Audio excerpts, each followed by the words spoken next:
नमस्कार साथियों, आज की इस वीडियो में मैं आपको बताऊंगा कि सालासर में बालाजी कैसे प्रकट हुए। राजस्थान के चूरू जिले में हनुमान जी का एक प्रसिद्ध मंदिर है जो सालासर बालाजी के नाम से जाने जाते हैं। बालाजी के प्रकट होने की कथा जितनी ही चमत्कारी है उतने ही बालाजी भी चमत्कारी और भक्तों की मनोकामना पूरी करने वाले हैं। तो आइए जानते हैं सालासर बालाजी की कुछ चमत्कारी बातें। बालाजी के एक भक्त थे मोहनदास। इनकी भक्ति से खुश होकर बालाजी ने इन्हें मूर्ति रूप में प्रकट होने का वचन दिया। अपने वचन को पूरा करने के लिए बालाजी नागौर जिले के आसोटा गांव में सन 1811 में प्रकट हुए। इसकी भी एक रोचक कथा है। आसोटा में एक जाट अपना खेत जोत रहा था, तभी उसके हल की नोक किसी कठोर चीज से टकराई। उसे निकाल कर देखा तो एक पत्थर था। जाट ने अपने अंगोछे से पत्थर को पोंछकर साफ किया तो उस पर बालाजी की छवि नजर आने लगी। इतने में जाट की पत्नी खाना लेकर आई। उसने बालाजी की मूर्ति को बाजरे के चूरमे का पहला भोग लगाया। यही कारण है कि बालाजी को चूरमे का भोग लगता है। यह है मोहन राम की समाधि स्थल। कहते हैं जिस दिन यह मूर्ति प्रकट हुई उस रात बालाजी ने सपने में आसोटा के ठाकुर को अपनी मूर्ति सालासर ले जाने के लिए कहा। दूसरी तरफ मोहन राम को सपने में बताया कि जिस बैलगाड़ी से मूर्ति सालासर पहुंचेगी उसे सालासर पहुंचने पर कोई नहीं चलाए। जहां बैलगाड़ी खुद रुके वहीं मेरी मूर्ति स्थापित कर देना। सपने में मिले निर्देश के अनुसार ही मूर्ति को वर्तमान स्थल पर स्थापित किया गया है।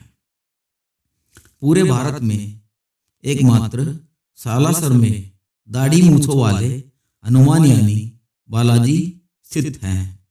इसके पीछे मान्यता है कि मोहनराम को पहली बार बालाजी ने दाढ़ी मूंछों के साथ दर्शन दिए थे।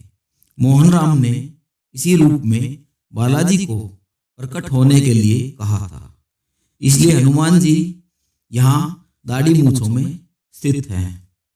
बालाजी के बारे में एक बड़ी रोचक बात है कि इनके मंदिर का निर्माण करने वाले मुसलमान कारीगर थे। इसमें नूर मोहम्मद और दाऊ का नाम शामिल है। बालाजी की धुनी को चमत्कारी माना जाता है।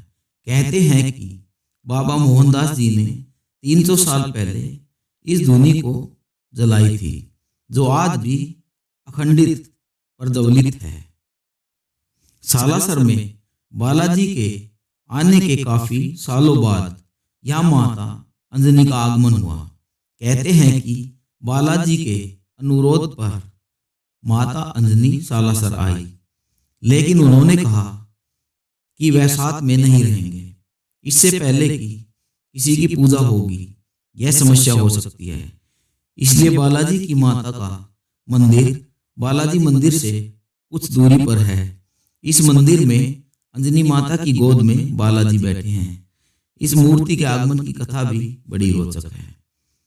अंजनी माता का मंदिर क्यों बना, इसके पीछे एक कथा है कि ब्रह्मचारी हनुमान जी ने अपनी माता से कहा वह स्त्री व संतान संबंधी समस्याओं एवं यौन रोग की परेशानी लेकर आने वाले भक्तों की चिंता दूर करने में कठिनाई महसूस करते हैं।